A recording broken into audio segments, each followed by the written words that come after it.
I am not reviewing Jason X. Let's get that out of the way. In this latest mini-sode in a series I like to call Quickies with Dave, I will be discussing the 2005 book series published by Black Flame that acted like direct sequels to the novelization of the movie Jason X. Got it? Confused? You will be. The year is 2005, and a book series is rushed out to capitalize on the box office meh that was Jason X 4 years ago. For fans of the movie, whether serious or in an ironic way, Jason X was a standalone feature in the series more or less, but it did give birth to a new form for our beloved murder machine. He was dubbed Lift Jason. Sorry, Uber Jason. And after the movie, this character was gone, or so we thought. Little did many know, due to a low publishing count and going out of print very quickly, there were 4 sequels made to Jason X, in book form. The novelization of the movie came first, and for the most part is the same as the movie, only more drawn out and developing the characters a little more, which is kind of pointless since they were meant to be machete fodder anyway. Published January 2005, written by Pat Cadigan, it's alright, but you can safely skip it and read the rest instead. Though by the end of this, I'm going to recommend you skip all of them and go back to never knowing they existed. Then what's the point of this video? Big whoops, my bad. Jason X, The Experiment, also by Pat Cadigan, also published in January 2005, is where the real shit begins, and I do mean shit. Here's the official synopsis. In the far future, Jason Voorhees has been resurrected as an invulnerable monster. Military scientists, keen to create unstoppable super soldiers, are anxious to utilize Jason's regenerative powers and killer instinct. But Jason is no lab rat and escapes into an underground complex to continue his murderous mission.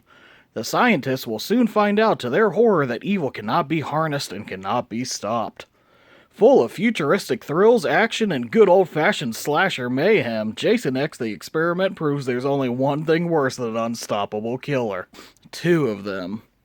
Well, none of that shit happens until about the last half or third of the book. The book actually picks up right where the movie and novelization ended, with Uber Jason falling to Earth 2 and burning up in the atmosphere. His mask lands in a lake and 2 teens go to see what it was. Well, the teens are never mentioned again, so fuck that part, I guess. Also, it's a swamp, not a lake. Anyway, Jason lands in the swamp, and the nanites that made him into DoorDash Jason, Uber Eats Jason, rebuild him from just the mask using things found in the surrounding swamp. The descriptive details are really lacking, so we don't know if he looks like Swamp Thing or My Giant-Sized Man Thing. Also, there's a quick scene where the nanites make Jason escape by driving a car. Let me say that again. Jason escapes by driving a car. And therein lies the problem with this book in particular. Jason is barely in this book, and when he is, it's glossed over. For the majority of the book, he is not mentioned, or he's laying on an operating table. This book very much seems like the author wrote a blah sci-fi novel and nobody would touch it until Black Flame said, add Jason somewhere a couple times and it's a deal. Another problem is Pat Cadigan's writing style. I only listened to the first few chapters of the first book, and it was fine. Something went wrong in The Experiment. It's obvious the publisher also forced them to make the book at least 400 pages because there is so much literary filler that it's frustrating. This isn't a direct line from the book, but an example of the kind of nonsense that I'm talking about. She knew, but she didn't know if they knew. And if they did know, did they also know that she knew that they know? And what would happen? Shit like that occurs constantly, and I had to skip ahead a lot because I couldn't deal with it. There's also more characters that are needed, and they are so over-explained, and yet by the end I can't tell you any of their names or anything about them. Except for the sex maniacs. They talk about the sex maniacs all the time. It's just a group of fucking douchebag soldier guys called the Sex Maniacs, and they're a bunch of pervs. Sex Maniacs. Keep talking about the Sex Maniacs. Sex Maniacs. Guest starring Jason, I guess. Sex Maniacs. Sex Maniacs. It's so tedious and boring most of the time.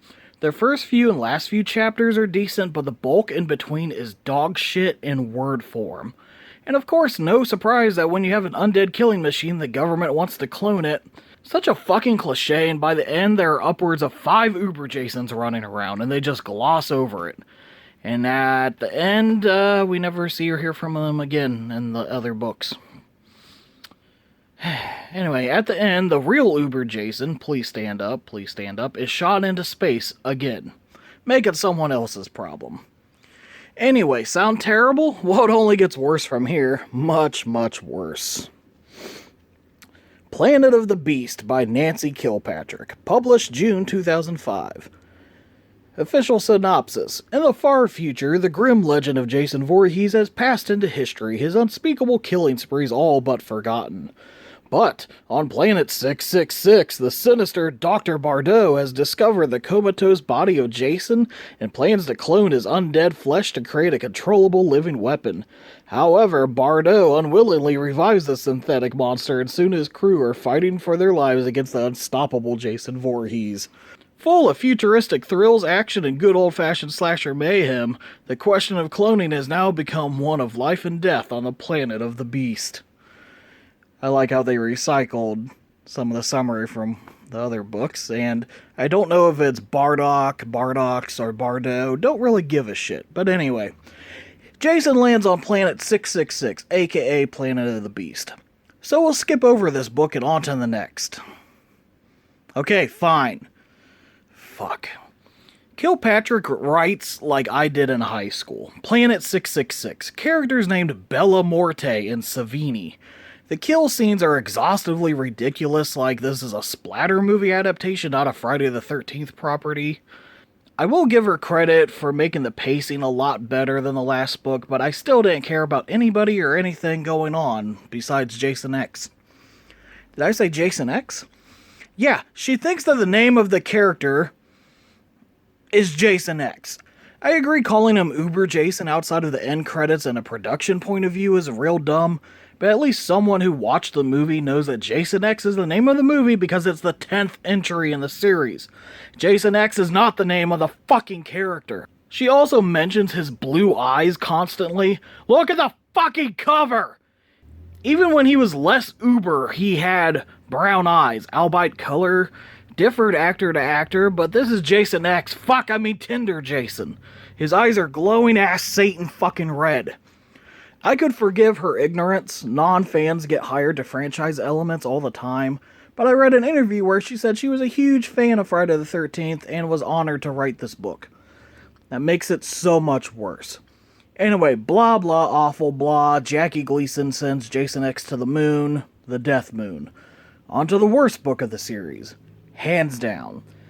Death Moon by Alex Johnson, November 2005. Synopsis. Moon Camp Americana, a finishing school for wayward young girls, has enough problems with its unruly charges. But a much bigger problem is coming. Jason has arrived and the lessons he teaches will leave you in a body bag. Full of futuristic thrills, action, and good old slasher mayhem, school is out for good on Death Moon. They keep reusing that same fucking line. Anyway. I don't know if Alex Johnson is out of his mind, a pretentious douche to surpass all douches, or a goddamn genius. I think the publishers once again told the author 400 pages minimum. So what Alex Johnson did was write a book full of random nonsense to fill up those pages. Here is a random part of the book that could only be worse in context if there were any. And I quote, "The spectrum of a razor's edge as sharp blossoming wire rose. She saw, and she read some more, and saw, thought made flesh, words gathering gold sparkles, sheen fullness, radiance, imminence.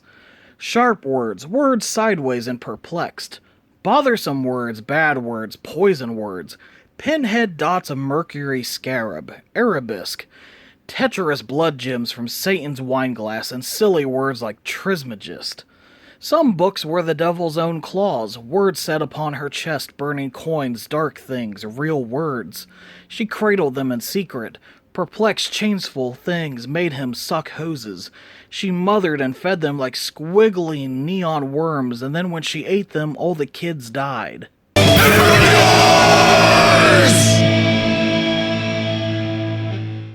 It goes on from there for all eternity. Word around the campfire is that it's still going on to this day. Confession time, I did not read this book. I could not read this book. I glossed over it and moved on with my life. We've done it, humanity. We've lost. Now, some people out there may like this. The whole book has a cyberpunk theme, and I hate cyberpunk and all of that nonsense. One thing we can agree on, this is the 4th book in a series, so respect what's come before and stick to the theme and add your own unique flair, but don't say fuck it and go full-blown dumbass in print. Holy fuck. All I can tell you is that the book has a mad doctor impregnate a woman with Jason's DNA. Anybody remember some guy jerking off Jason? Anybody? Did I miss that part? Jason Voorhees gets a hand job. No? On to the next book, then. To the Third Power, Nancy Kilpatrick, April 2006. Fuck yeah! Uber fan Nancy is back because after Death Moon, they knew it couldn't get any worse, so Nancy returns for the final entry in this series. She didn't like what the last book did with her character, so she flat out ignores a lot of Death Moon, as any sane person should. Here's the synopsis. The moon of Americana is home to a vast prison complex holding some of the most dangerous convicts in the universe. When a team of cyber engineers uncover the body of an altered cybernetic Jason beneath the prison, they must fight through rioting inmates to stop the deadly monster that they have unleashed. So hey, remember last book when a woman was impregnated with a Jason baby somehow? Well, he's in this book. His name is Free Jefferson. What a great fucking name. What a shit fucking book series. It ends with Jason blasted off to another goddamn moon and Free Jefferson waits in space for a rescue that may or may not come. And then we'll never know. It just ends. It's the last book. The series is over. Fuck it all to hell. Free Jefferson. You know what I like? I like the Uber Jason character and design. It's dumb as hell, but awesome in that regard. Until copyright went dicks up, we would have gotten a Jason X level on the Friday the 13th game, and it probably would have been a glitchy-ass mess like the rest of the game, but I still like it. Well, thankfully that's over, and Black Flame didn't ever touch any horror properties again, especially Friday the 13th. What? Well, why? No, not Freddy. Oh. God! Ah!